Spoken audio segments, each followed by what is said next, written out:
Hello! Before I upload my latest hymn, I wanted to just share some information with you about how I choose which hymns that I'm going to record and post on my channel. So the biggest limiting factor is that I can really only sing and record and upload to YouTube pieces of music that are in the public domain.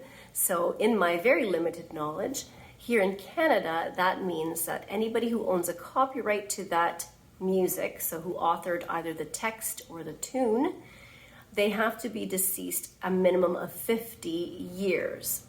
So if there happens to be more than one person who wrote text or more than one person who wrote the tune, then that piece of music doesn't come into the public domain until the last person who owns the copyright has been deceased for more than 50 years.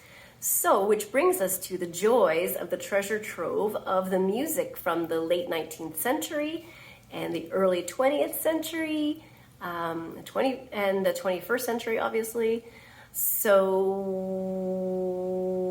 that is currently how I'm choosing pieces as I'm going back into that treasure trove to find things, dig around a little bit, because I don't know a lot of music from that period. I know like Gregorian chant, and then I know the stuff that I learned in church and the modern day hymnals, but there's lots of stuff in between that clearly is beautiful, that is worth exploring a little bit here.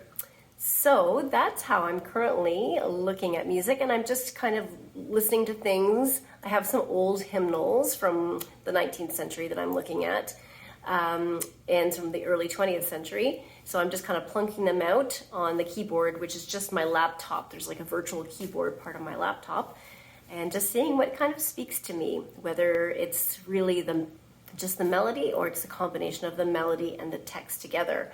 So some of these hymns might actually not be new to everybody. I think the one that I'm going to upload next is probably known to many, but was unknown to me until I plunked it out after looking at an old hymnal.